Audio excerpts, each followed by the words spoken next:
Hello everyone, welcome to your channel. कैसे हैं आप सब? होप सो सब बढ़िया होंगे। तो गाइस, आज का हमारा टॉपिक है मौर्य युगीन राज्य। बहुत ही इम्पोर्टेंट टॉपिक है। आपको इसमें मौर्य साम्राज्य के बारे में पता लगेगा, फिर उसके बाद आपको प्रशासन के बारे में पता लगेगा कि जैसे जैसे जो राजा आते गए हैं और उनका पूरा प्रशासन किस तरह का रहा, उनकी सैनिक व्यवस्था कैसी थी, उनका आय वितरण कैसे था, कौन कौन से मंत्री थे। आपको जो है पार्ट्स में ये जो है वीडियो मिलेगी। बहुत बहुत बहुत इंपॉर्टेंट चैप्टर मैं कहूँगी इसे, क्योंकि मैं कह सकती हूँ कि अगर जो भी कोई कॉम्पिटिटिव एग्ज़ाम है तो उसमें तो ये इम्पोर्टेंट बहुत ज़्यादा है। लाइक CET में बहुत ज़्यादा इंपॉर्टेंट है।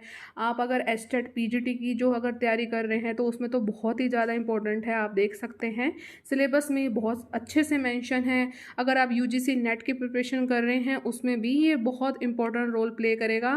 खैर, ये वीडियो जो है स्पेशली जो टारगेट की गई है MA हिस्ट्री के विद्यार्थियों के लिए की गई है। लेकिन अगर आप किसी भी कॉम्पिटिटिव एग्ज़ाम की तैयारी कर रहे हैं, अच्छे लेवल पर कर रहे हैं, तो ये वीडियो आपके लिए बेनिफिट रहेगी ही।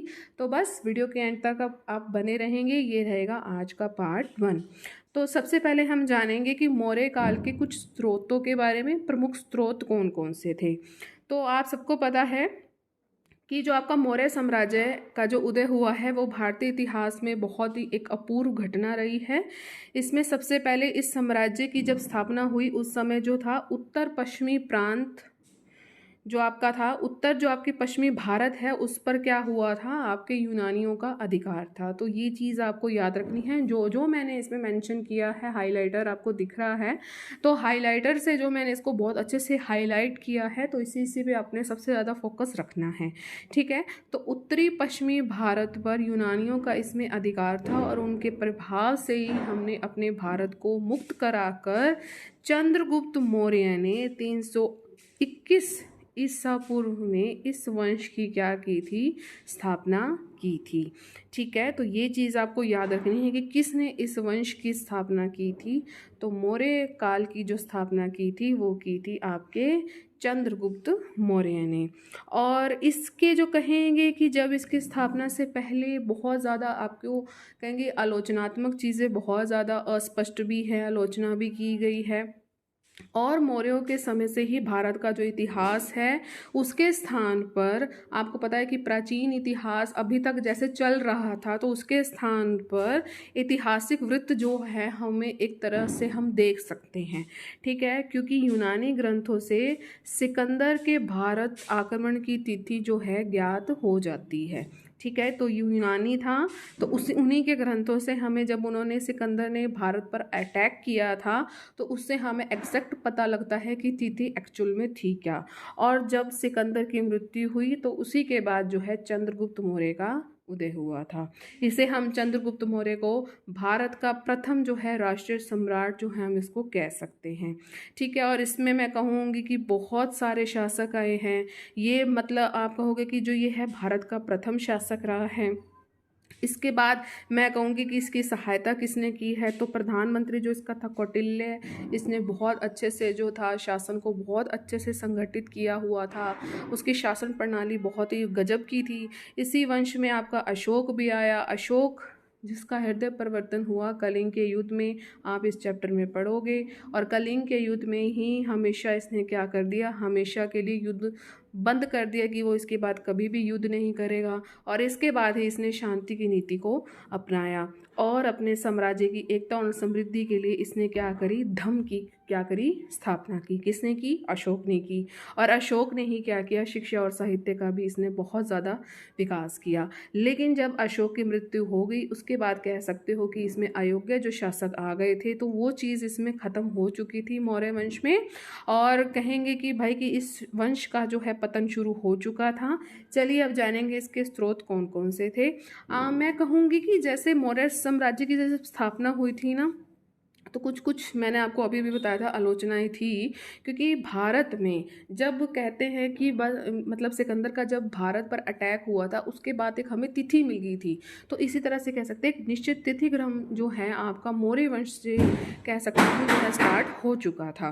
ठीक है, लेकिन जो कहेंगे बात कि इस वंश के जो पहले की अगर इतिहास की अगर हम बात करेंगे ना, तो वो सिर्फ धार्मिक ग्रंथों पे थी। ठीक है, तो ये चीज़ बहुत अच्छी रही, मौर्य वंश से ही ये स्टार्ट हुई। ठीक है। और हमें जो है अगर हमने कुछ साक्ष्य हमें मिलते हैं तो ये इसके लिए हमें प्रचुर मात्रा में मिले हैं, बहुत अच्छे तरीके से मिले हैं। चलिए पढ़ते हैं आगे। सबसे पहले आप सबको पता है कि मेगास्थनीज इसके दरबार में आया था, जिसने एक बुक लिखी थी इंडिका। ये आपको इतिहास जानने के लिए बहुत ही महत्वपूर्ण स्रोत हैं। ये कौन था? ये सेल्यूकस निकेटर द्वारा चंद्रगुप्त मौर्य की राज्यसभा में एक ये जो क्या था, एक यूनानी राजदूत था। तो देखिए आपका एक जो है क्वेश्चन बन गया है कि मेगास्थनीज की बुक का क्या नाम था? इंडिका। किसके दरबार में आया था? चंद्रगुप्त मौर्य के दरबार में। और इसी तरह मैं कहूँगी कि और भी जो आए हैं लेखक आए हैं, कौन कौन से आए हैं? यूनानी रोमन लेखक आए हैं, एरियन, स्ट्रेबो, जस्टिन, प्लूटॉक, ठीक है। तो इस तरह एक जर्मनी विद्वान भी आया है, 1846 में आया है, ठीक है। इसने अपनी बुक प्रकाशित की थी। एक 1891 में मैक्रीडल ने भी इसने अपना अंग्रेजी में अनुवाद किया था इसका। तो ठीक है, आपको सिर्फ इतना याद रखना है कि मेगास्थनीज की इंडिका है और इससे हमें मौर्य वंश के इतिहास का बहुत अच्छे से जो है विवरण पता लगता है और किसका राजदूत था। तो ये चीज़ आपको याद रखनी है। और हाँ, इसका टाइम पीरियड आप याद रख सकते हैं, 304 ईसा पूर्व से लेकर 299 ईसा पूर्व तक। तो ये जो था चंद्रगुप्त मौर्य के दरबार में रहा था। तो ये चीज़ आपने ध्यान रखनी है।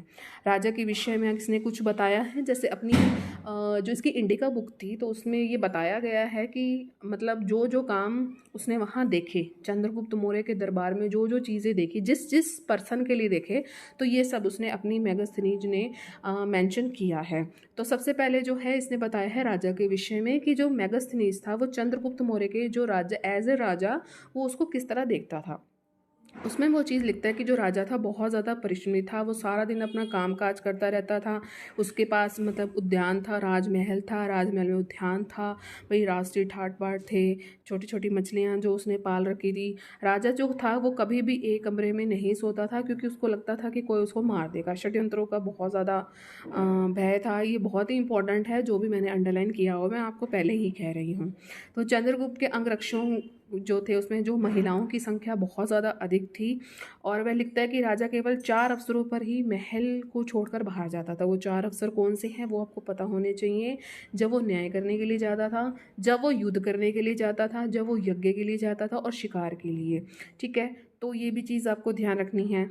वह लिखता है कि चंद्रगुप्त मौर्य जनता के सामने आता था तो सोने की पालकी में वो लाया जाता था, ठीक है। तो ये चीज़ आपको याद रखनी है। शिकार खेलने का बहुत ज़्यादा शौक था चंद्रगुप्त को।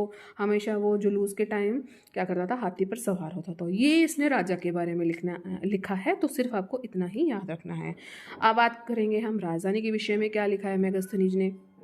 उसने बात करी है कि जो चंद्रगुप्त की राजधानी थी उसका नाम था पाटलिपुत्र, ठीक है। और ये पाटलिपुत्र कहाँ पे थी? तो ये थी आपकी गंगा और सोन नदियों के संगम पर। ये भारत का क्या था, पूर्वी भारत पर सबसे बड़ा नगर था। पूर्वी पाटलिपुत्र भारत का सबसे बड़ा ये नगर था। इसमें आपके 80 स्टेडिया थी जो 16 किलोमीटर लंबे थे, 15 स्टेडिया 3 किलोमीटर चौड़े थे, गहरी यहाँ पर खाइयाँ थी, 570 बुर्ज थे। देखिए आंकड़े आपको याद रखने हैं। 570 बुर्ज थे, 64 अठोट 64 तो तोरण जो आपके द्वार थे। 6 जो पाटलिपुत्र का शासन था उसमें एक नगर परिषद भी था, म्युनिसिपल बोर्ड होता है। ये जो एक नगर परिषद के हाथों में था, जिसमें आपके 30 सदस्य होते थे। अब 30 सदस्य हैं तो 5-5 इन्होंने ना 6 समितियां बना रखी थी, 5 6 का 30, ठीक है। तो 5-5 इन्होंने ना जो समितियां बना रखी थी, जिसमें ये समितियां थी कला और कौशल की, विदेशी यात्रियों की कोई देखभाल, अगर विदेशी यात्री कोई आता है तो उसकी देखभाल करनी है। कला और कौशल की थी, व्यापार जो होता है उसकी देखभाल करनी है।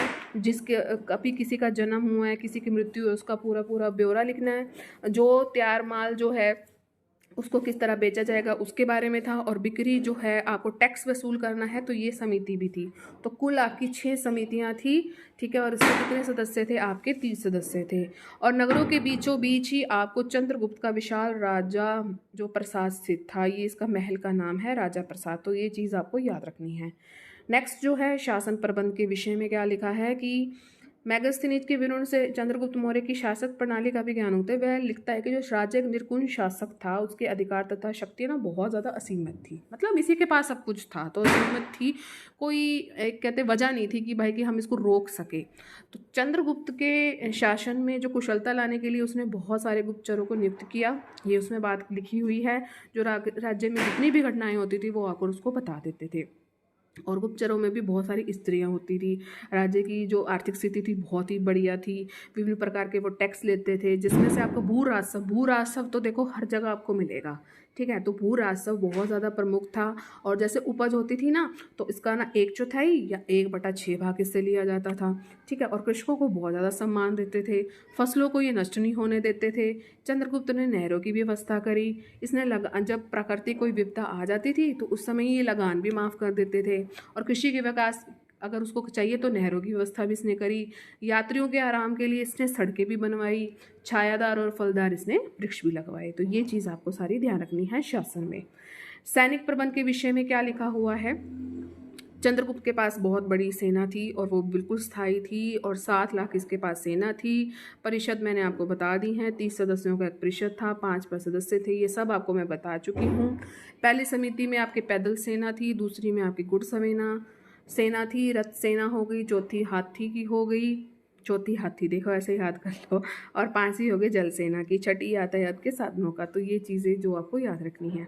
भारतीय समाज के संबंध में मैगजीन ने क्या बताया है कि जो राज्य था, जनता पूर्ण रूप से आत्मनिर्भर थी, किसी पर डिपेंड नहीं थी। भूमि क्योंकि बहुत ज़्यादा उपजाऊ थी, ठीक है। और वेशभूषा बिल्कुल सादी थी। भारतीय बिल्कुल साहसी थे, वीर थे, सत्यवादी थे, कृषक थे, इसमें शिकारी थे, पशुपालन, व्यापारी, शिल्पी, योद्धा, निरीक्षमती, दार्शनिक भी थे, ठीक है। तो 7 वर्गों में जो है समाज बटा हुआ था। ये चीज़ आपको याद रखनी है कि मैगजीन के जो समाज है वो कितने वर्गों में बटा हुआ था? दार्शनिक, कृषक, शिकारी, पशुपालन, व्यापारी, शिल्पी, योद्धा, निरीक्षक, मंत्री। तो ये 7 में जो है इसका पूरा जो है समाज बटा हुआ था, ठीक है। स्ट्रैबो ने जो बताया है इस चीज़ को झूठ बताया, जो मैगजीन का ग्रंथ था ना उसको झूठ बताया। अब तंत्र दिया उसने किस तरह है, उसने कहा कि ग्रंथ आज भी उपलब्ध नहीं है, सबसे बड़ी बात। और मैगजीन चंद्रगुप्त मौर्य के दरबार में ज़्यादा टाइम रुका ही नहीं, ये चीज़ आपको ध्यान रखनी है।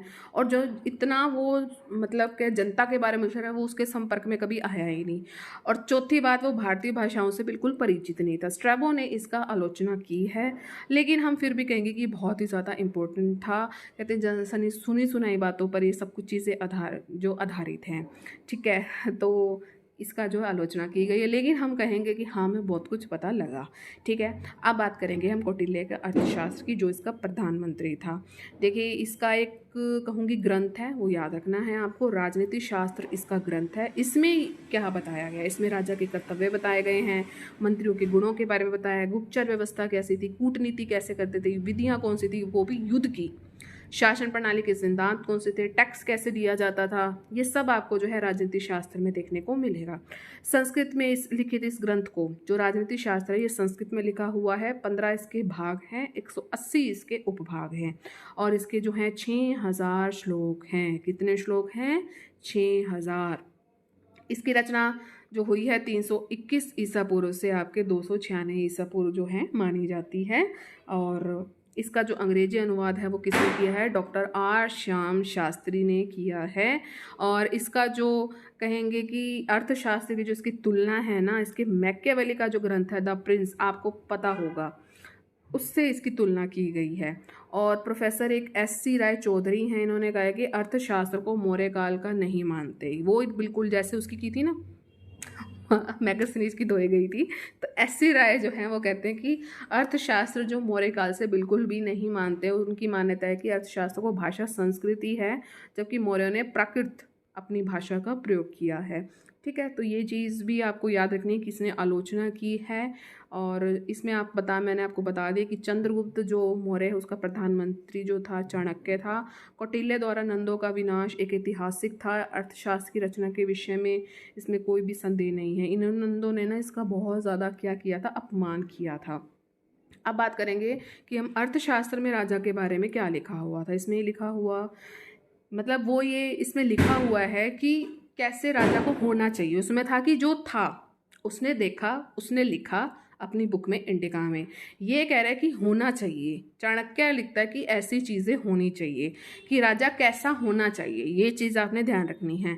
चाणक्य लिखता है कि राजा को वीर योद्धा होना चाहिए, खूब पढ़ा लिखा होना चाहिए, वेदों शास्त्र राजनीतिक दर्शन सबका ज्ञान होना चाहिए, ठीक है। धर्म की रक्षा के लिए लड़ा जाना चाहिए, ठीक है। तो ये चीज़ आपने ध्यान रखनी है। प्रजा की भलाई जो है वो राजा का अर्धशीष ने बताया है। कौटिल्य ने क्या बताया है? जो प्रजा की भलाई है वो क्या है? राज्य का आदर्श है, हमेशा प्रजा के कार्यों में वो लगे रहना चाहिए। मंत्रियों के संबंध में बताया है कि उसने ये बताया कि जो भी अगर अगर आपने प्रशासन को चलाना है तो मंत्री परिषद की उपयोगिता पर इसने बहुत ज़्यादा जोर डाला है। किसने डाला है? कौटिल्य ने। वो क्या कहता है कि जो अकेला राजा है ना वो शासन को नहीं चला सकता, अगर उसे चलाना है तो उसी प्रकार नहीं चला सकता जिस प्रकार अगर कहते हैं ना एक पहिया है वो गाड़ी को नहीं चला सकता। तो सभी जो है सहयोग से होता है, तो मंत्री तो बहुत ज़्यादा ज़रूरी है।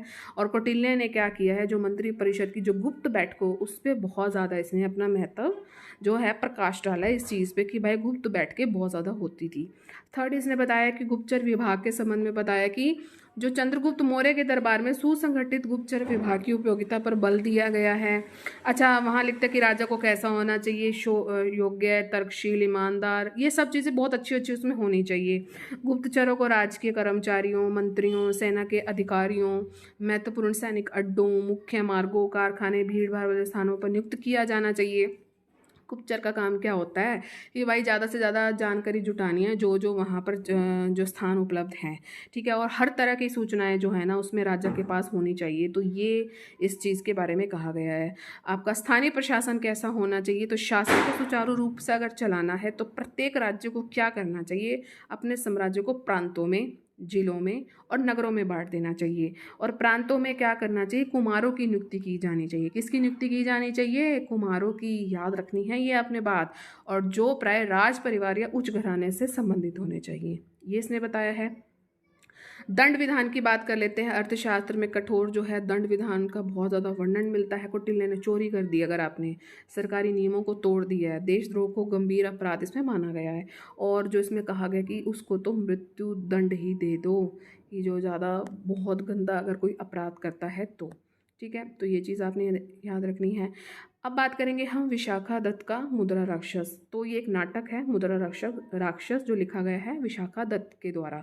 ये एक प्रमुख स्रोत है। विशाखा दत्त गुप्त काल का नाटककार था और इस नाटक में चंद्रगुप्त के सीमावर्ती राज्यों और मगध विजय का बहुत अच्छे से उल्लेख मिलता है। इसमें कथनाकर आता है तो चंद्रगुप्त के जो अमात्य हैं, मंत्री हो गया, चाणक्य ने प्रवर्तक की हत्या का षड्यंत्र जो था इसमें रचवाया था।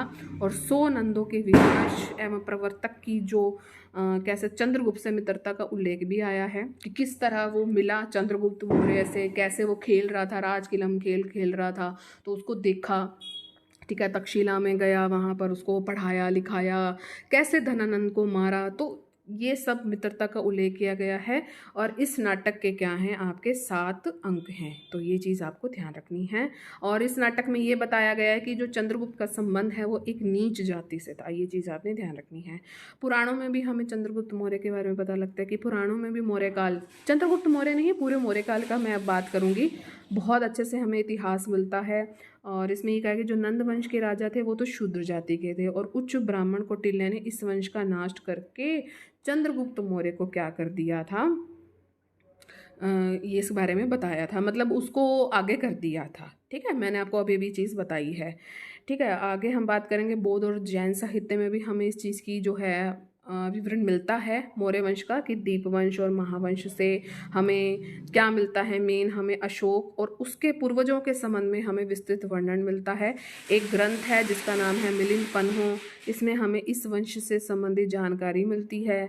बुद्ध घोष द्वारा रचित एक जो है ग्रंथ है समंत पासादिका, तो ये और तिष्य द्वारा है रचित ग्रंथ है। ये नाम आपको सारे याद रखने हैं, ठीक है ना। बुद्ध घोष द्वारा है समंत पासादिका और तिष्य द्वारा है कथावधु।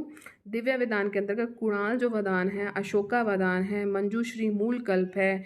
इन तीनों ने क्या किया है, बौद्ध धर्म पर महत्वपूर्ण प्रकाश डाला है। एक है हेमचंद्र द्वारा रचित एक पर्व है प्रशिष्ट पर्व, वो पर्व मनाते हैं हेमचंद्र, तो प्रशिष्ट पर्व ने भी मौर्य से संबंधित हमें जो है सामग्री मिली है। और भद्र बाहुचरित द्वारा मेरुतंग और का जो विचार श्रेणी नामक जो ग्रंथ है इसमें हमें क्या मिला है, मौर्यों के तिथि क्रम को निर्धारण करने में सहायता मिली है। अब बात करेंगे हम पुरातात्विक सामग्री की, ये साहित्यिक स्रोत थे। ठीक है, तो हमें आप सबको पता है कि अशोक जो था बहुत ज़्यादा शौकीन था हर चीज़ का, तो हमें स्मारक मिले हैं, अभिलेख मिले हैं, कलाकृतियाँ हैं। हमें पाटलिपुत्र जो राजधानी थी उसमें उत्खनन से हमें मौर्य काल के अनेक जो है भग्नावशेष प्राप्त हुए हैं, महत्वपूर्ण सामग्री मिली है। मौर्य काल में वास्तु और स्थापत्य कला में लकड़ी का भी इसमें प्रयोग होता था, ये चीज़ आपको ध्यान रखनी है। किसका प्रयोग प्रयोग होता था? लकड़ी का होता था। धार्मिक स्थिति का भी हमें मिलता है, ज्ञान मिलता है। अशोक के जो शिलालेख थे और स्तंभलेख थे बड़ी संख्या में हमें मिले हैं, और उनसे हमें क्या मिला है कि उस समय की जो तत्कालीन जो धार्मिक और राजनीतिक स्थिति थे उसके बारे में बहुत अच्छे से हमें विवरण मिला है। और मौर्य अभिलेखों के अतिरिक्त जो था कलिंग युद्ध जो था, आपको कलिंग युद्ध याद हो गया, उड़ीसा में था कलिंग, कलिंग उड़ीसा में था, ठीक है। तो कलिंग का जो राजा था, राजा खारबेल के हाथी गुम्फा अभिलेख में रुद्रदामन दमनी है, दामन है, रुद्र दामन के जूनागढ़ अभिलेख और मैसूर के चंद्रगिरी अभिलेखों से हमें मौर्यकालीन की जो है महत्वपूर्ण जो आपको तथ्य प्रकाश में आए हैं। तो ये चीज़ें सारी याद रखनी है कि इस अभिलेख से हमें मौर्यकाल की जानकारी मिलती है। अब बात करेंगे हम अशोक के अभिलेखों की और उनका ऐतिहासिक महत्व क्या था। सबसे ज़्यादा इसी ने काम किया अशोक ने अपने जीवन काल में शिला भी बनाए हैं, स्तंभ लेख भी बनवाए हैं, गुफा लेख भी करवाए हैं, उत्कीर्ण करवाए हैं। 40 से अधिक अभिलेख हमें प्राप्त हो चुके हैं, ठीक है। ये ऐसा पहला शासक था, ठीक है। तो ये चीज़ें आपने याद रखनी है। अशोक के जो अभिलेख होते थे मेनली वो 2 लिपियों में होते थे, ब्राह्मी लिपि और खरोष्टी लिपि, ये चीज़ आपने याद रखनी है। और कंधार में मिलने वाले राज्य देशों की जो भाषा होती थी वो यूनानी और आर्यमाइक होती थी। ये एक क्वेश्चन है ये। और सर्वप्रथम अशोक के एक स्तंभ अभिलेख की उपलब्धि आपको 1750 में मिली है, टिफिन थ्लेरर नामक एक पादरी को हुई है।